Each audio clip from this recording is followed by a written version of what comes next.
Hey, so I got a question for you. Have you ever wondered which is a better business model, wholesaling versus rehabbing?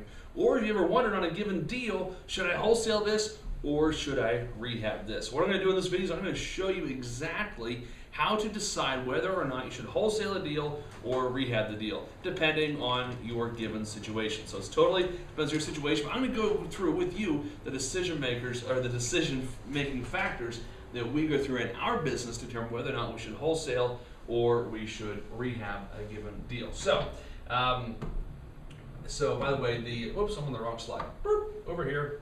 Come on, we can do it. There we go. So, borrowing from Shakespeare here, to wholesale or fix and flip, that is the question at hand. So, here we go. So, and you're going to see me abbreviate wholesaling, fix and flip. So, if your property is in a war zone, you definitely want to wholesale. Do not ever buy. You'll have the wrath of Jim Zaspel on you if you ever buy a house in the war zone. Believe me, it is a real nightmare. I still own my last house in a war zone where people get shot on a weekly basis. It is pretty dang rough. All right, war zones. Do not buy war zones. So it's a war zone. You can wholesale it and you can make some money wholesaling war zones, but it's a tough road to hoe. The other thing you can do is if the property is too far from where you live or do business. So if your target market, by the way, is within 30 to 45 minutes of where you live. So just draw a map around and it's pretty easy to figure out, right? You should also consider wholesaling a deal if, how do I say, if it's a rental area, or bad block, or if the ARV is too low. All right. So if your deal comes across your desk and it fits any of these criteria, then I highly recommend that you wholesale the deal. But there's more. Let's do 5 right here. 5. You don't have any cash of your own or available to you. So obviously, if you get a deal under contract, slam a deal. Ideally, you want to fix and flip it yourself. What if you don't have the money for it? Well, then either find the cash. If you can't, then you wholesale, right? But I recommend if it's a good deal and you get the aptitude for it and it fits a lot of other sniff tests, then you'd want to get the cash. All right, and then we've got the double F category. That would be fix and flip.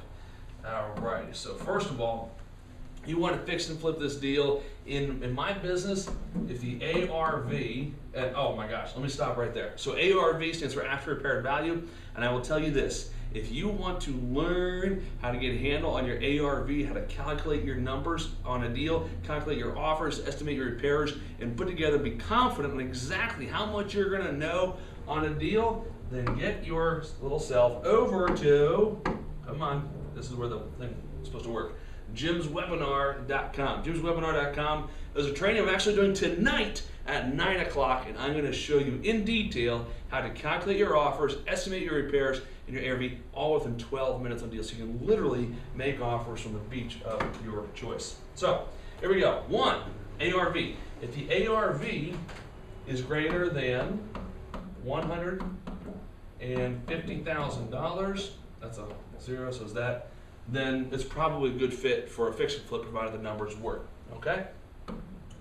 Another one is if it's in a good block, good neighborhood, okay? Good block, I'll just put ETC, okay? Obviously, you can be like in Point Breeze, part of South Philly, you can be in obviously a good neighborhood, but if the block itself is bad, you want to be a little conservative on your ARV. Another criteria is if it's within your target market. Trust me, that's an MKT right there. Within your target market, then you can fix and flip it if it meets these other criteria as well. Another thing you do is, so even if the area is still up and coming, okay, you want to look for evidence of existing stability and up and comingness, if that's a word, okay? That's what you're looking for. So if you're gonna, so which one do you do? wholesale it if it fits one of these criteria, or fix and flip it if it fix it and flip it if it is one of those criteria, along with a bunch of other stuff as well. If you got the money, experience, and you know what you're doing. But that's the criteria that we go through. So people ask me, Jim, well, which business is better, wholesaling or flipping? In my opinion, they're both great. My goal is to fix and flip every deal that we get that comes across our desk. But in the meantime, I come across plenty of deals where you can get them for 5, 10, 20, even 50 grand, 80 grand, and it's a good wholesale deal, but not a good fix and flip deal because the numbers don't work or any of the other criteria I went over. What day is this? This is Thursday, right? This is Thursday. And I got a question for you. Would you like to meet with me?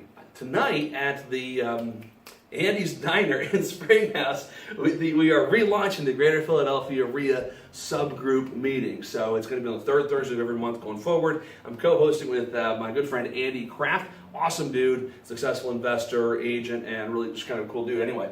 But he's a great guy, so I'm co-hosting that with him. And so what you're going to do is you're going to go to, right now, you're going to go to GPREIA.com, okay?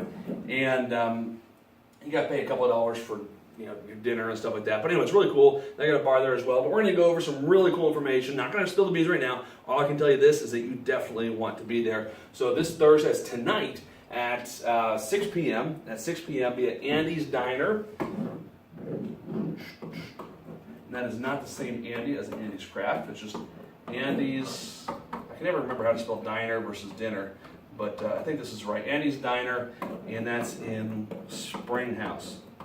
Okay, it's a pretty Springhouse. Come on, connect the A's. There we go, Springhouse. So show up there at 6 o'clock tonight. We've got some awesome information in store for you. Awesome networking, exchange some deals. You are going to love it. Yes, I will be there in person. Woohoo! It is going to be great. So I'll see you tonight at 6 o'clock. Thanks.